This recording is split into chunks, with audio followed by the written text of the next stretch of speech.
Hi everyone, Ivan Desjardins with Remax. Just wanted to give you a quick update on the market, my monthly report. I've got some sheets in here and I wanted to give you what was going on. The market right now is a little bit more stable and running a little bit more normal, let's just put it this way, from the spring. The springtime, it was April and May, it was going quite fast. Actually, the average price in April was 850 and things selling in 12 days. Well, 13 days for April, 12 days here for May with an average of 862 for Halton Hills. This is all sales in Halton Hills. And when you're coming in June, the average sale price dropped to 753 with at 101% of asking, because in April we were going at 108% of asking, and but still selling in June for 13 days on the market. Then it really changed in July. In July we were at 783 average price, but then we dropped to 98% of asking. Instead of going crazy and everything over list, things really stabilized in June, July, and it shows. And then the days on the market went up to 19 days. So it went up a little bit. And then the big change came more in August. Then we saw the average price being 728, 98% of asking, and 25 days on the market. So a little bit more normal, a little bit more stable, not so much of a seller's market at that point. Then in September, we have an average price here in 2017 at 682. As you can see, from April, May, June, July, the average sales price has come down. The prices have adjusted about maybe 10% on average. Not on every home, because the lower end has adjusted maybe a little less. But what we've seen is that maybe the higher end properties have slowed down. The sales of those are a little slower. The lower entry, the small bungalows, townhouse, they're still selling fairly quickly. And then when you compare that to September of last year, we had an average of 749,000 versus this year, like I just said, 682. So you can see that the price, there's a little bit of an adjustment in prices there.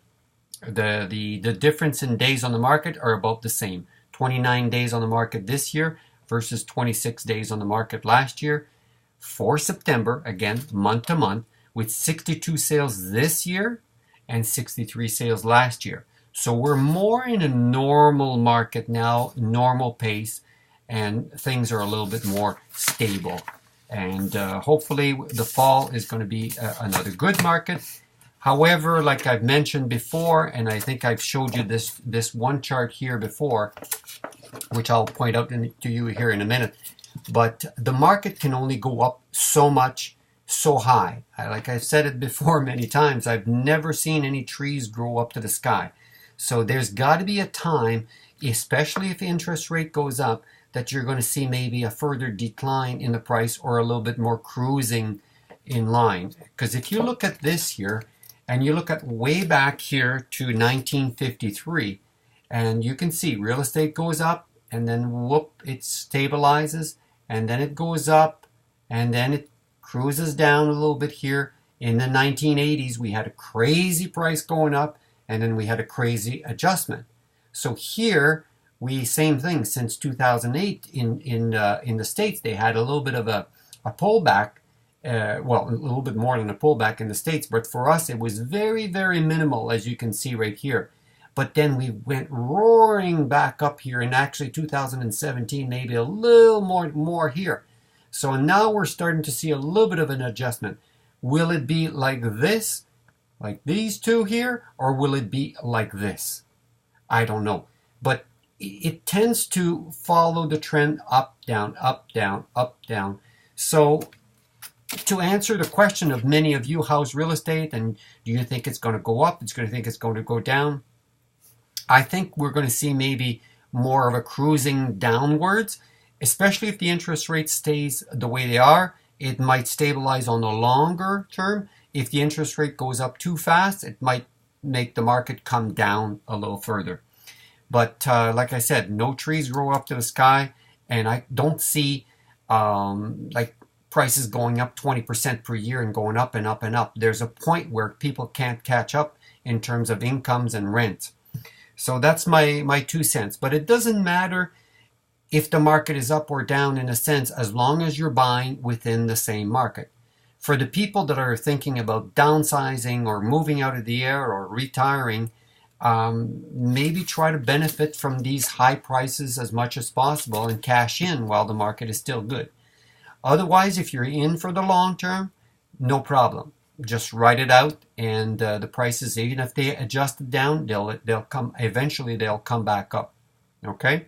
So if you have any question whatsoever, please feel free to reply to this video. Also, if you have any referrals, if you know of any friends and family that are thinking about selling this year, I'm always pleased to receive some referrals. I always like that.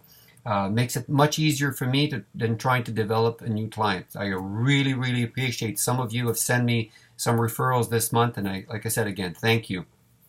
And we'll put some of these numbers. I'll put them in the description of this video below. So, but like I said again, further question. It's hard for me to give you the whole picture in just one quick video. For whatever situation that you're in, give me a call. I'll sit down with you. Even if it's not to sell your house, just call me and I will sit down and I'll show you the numbers and figure out where the best strategy for you in the next coming years. In the meantime, thank you very much and have a great day.